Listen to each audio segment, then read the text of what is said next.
Hi all, AD here from Hunts and Jaunts. As always, thank you so much for clicking on the video. I'm in deepest, darkest Surrey, the Surrey Hills, and I'm going to visit a church, St. John the Baptist at Okewood. But in order to get there, I've had to walk through the woods. Now, the woods are beautiful at any time of year, but what makes them extra beautiful, well, magnificent, I would say, at this time of year are the bluebells. So every spring we get this carpet of blue all throughout the woods. Absolutely breathtaking. So let's go and have an explore. The Surrey Hills is an area of outstanding natural beauty, and it's not difficult to see why. I wish I had smell-o-vision, because the banks of green that you can see here is in fact wild garlic, and it's also bluebell season, and the woodland here is absolutely full of them. And in older woods like this, they've had centuries to spread, so you get these really dense carpets of blue across the ground. And the landscape here is typical of the area, rolling countryside with patches of ancient woodland. And just off one of these paths is where we're heading, and it's a small church that's been part of this landscape for around 800 years. Today it feels quite remote, but historically this wouldn't have been the case, and the paths leading here were once the main routes through the area, and they would have linked scattered farms and small settlement. But the church is St. John the Baptist, and it dates back to around 1220. This iron tablet in the porch, they have no record of it and don't know its origins. Now, the church was originally built as a chapel of ease, which meant it served the local people who lived too far away from the main parish church. And in rural areas like this, it was pretty common. And you can see here that it didn't actually have its own vicar here until 1853. So rather than a grand central church, this was something more local and practical. And then there's a roll of service of the local men who lost their lives in the First World War. And then just to the right here, I noticed some steps, so I thought I'd have to go and explore. Now, these lead up to a gallery, which would have been a later addition in the 18th century, and there's a single bell there.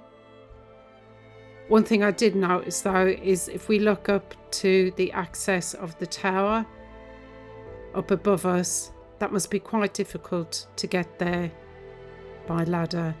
And there's these beautiful, huge wooden beams supporting the roof. And I believe these are original. And this seems to be the only part of the church that still has some of the original pews. There's a beautiful view across the nave, but you can see where all the pews have been removed and replaced with chairs.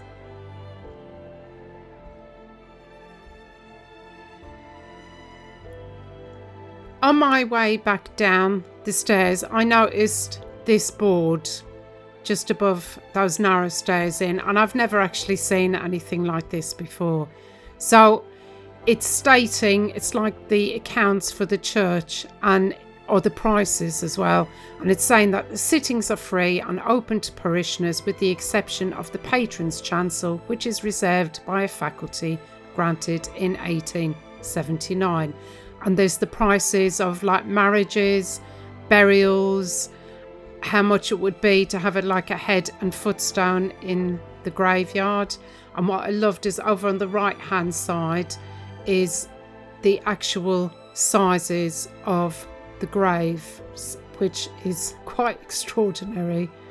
So an ordinary grave is 4 foot deep, 6 foot long, 3 foot wide, but for every square foot over and above this, an additional, I don't know if it's £1 or a shilling, is payable to the sexton. And a brick grave is only built one level below for one coffin only, and the vault is built to contain 2 or more coffins. And that was approved by Charles Sumner, the Chancellor of Winchester, on the 1st of September 1884. And I think that's pounds, shillings and pence. Never found one of those before. And we're just going to head back down into the nave. Now, much of what we see here today is actually Victorian, like the wood panelling would have been put in during the Victorian Restoration. There's some beautiful memorials here on the wall. The top one, the alabaster one, is from the Great War, which is the First World War, and the smaller one down the bottom, the metal one, is remembering all the local men of the parish who lost their lives in the Second World War. And as we head into the chancel, I noticed that there's some wall paintings here on the wall. At one time there would have been wall paintings all around the church, but owing to the action of damp that was penetrating the walls, they were almost entirely destroyed. Now, some fragments remained on the old north wall before it was pulled down, and careful copies of these were made at the time of the restoration in 1879. So do pause it if you want to read a little bit more. But two of the paintings still remain here, although they're very faint, and even to the naked eye, they weren't very easy to decipher. And some glass of note in the church is in these two lancet windows on the south side of the chancel, and at the top of each of these windows are the remains of some very old glass. And at the bottom of the right lancet window here, there's a little square, don't know if you can see it, and it reads that the fragments of 13th to 15th century glass are retained above in their original position, and the figures in these fragments are of flowers, fruit and leaves.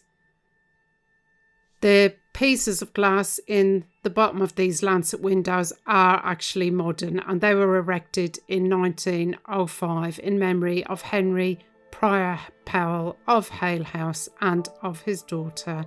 And above the altar here, there's this very beautiful stained glass window. I couldn't find a date on this one, so it may have been put in during the Victorian Restoration. Beautiful colours, especially on this bright sunny day. And there's a piscina over here, but unfortunately it looks like it's been quite modernised during the Victorian Restoration. But now we're going to head over to one of the most interesting things that I found in this church, and this is a memorial brass. It lies in its original position in the old chancel floor, which nowadays is some 6 inches below the present floor, and it is protected by a sheet of plate glass. The brass, which is in perfect state of preservation, represents a man at arms and is complete with plate armour, wearing the SS collar, the badge of the House of Lancaster, and over the head of the figure are the words Jesus Mary, and beneath it is a rectangular plate reading the following inscription: "Here lies Edward Delahaye, Esquire, of the county of Surrey, who died the 8th day of the month of September in the year of our Lord 1431. May God have mercy on his soul." And then we find the organ, which again would have been a Victorian edition.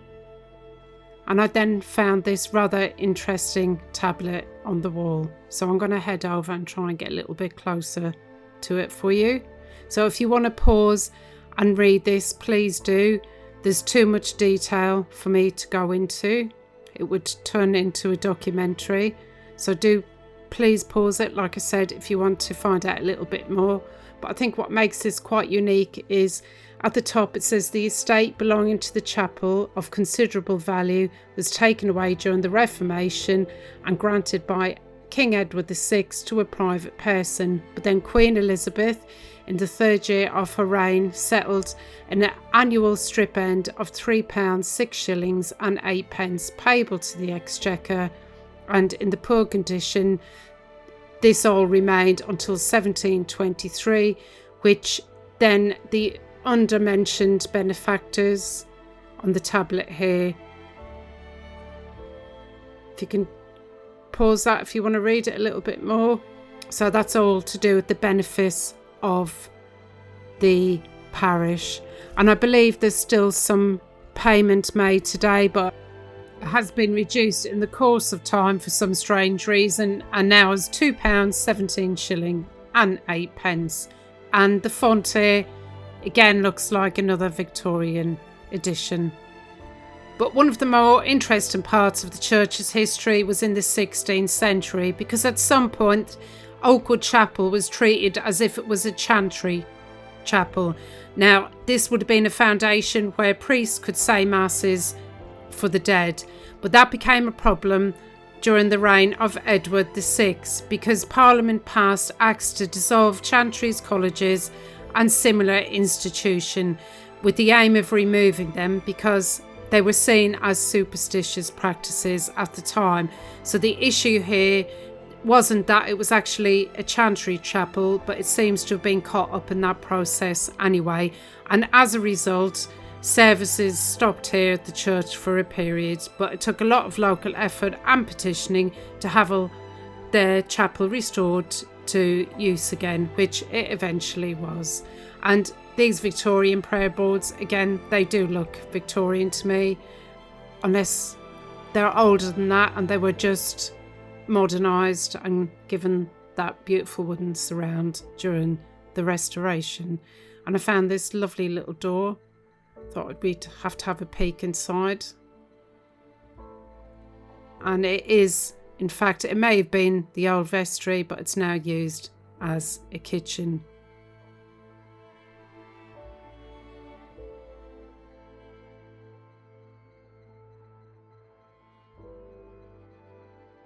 Today, it's still used as a functioning parish church. People are still married here, services are still held, and the building continues to serve the community. And we're going to head back outside again into the churchyard. And there was something very special going on outside.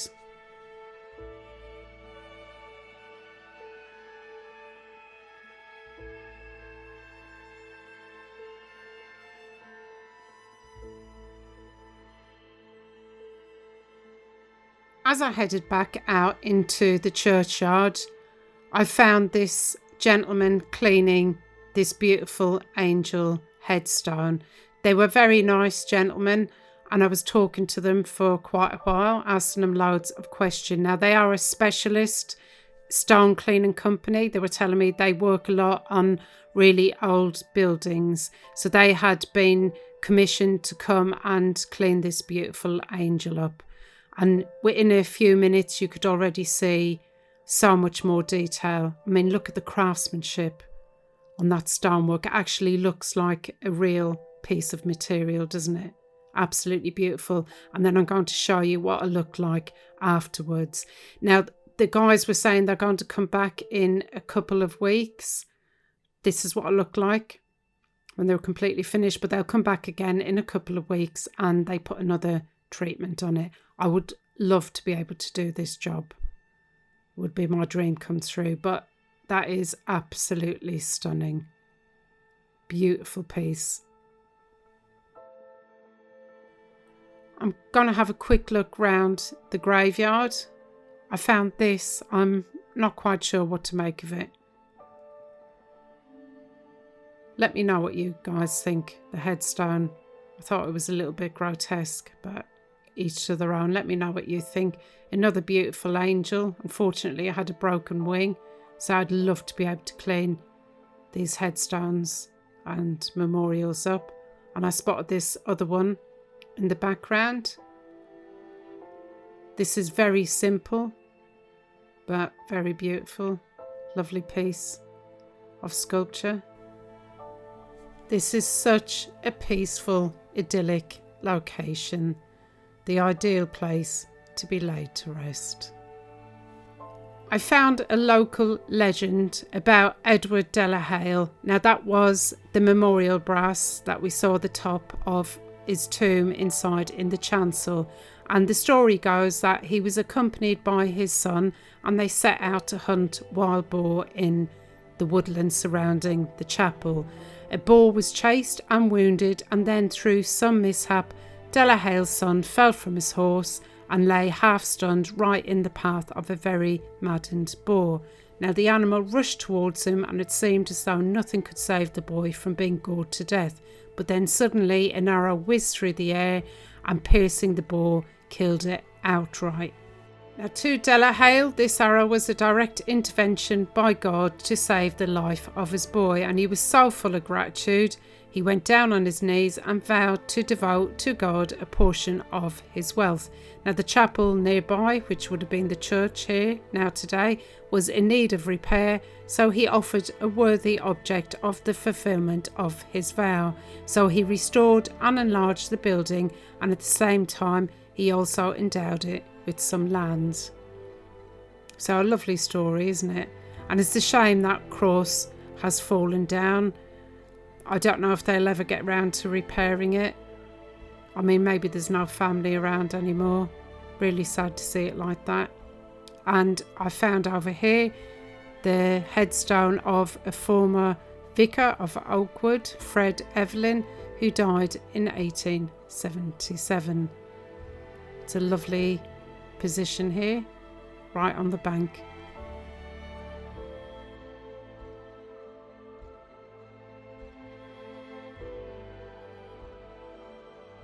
I'm going to wrap the video up here. Thank you so much for watching. I do hope you enjoyed it.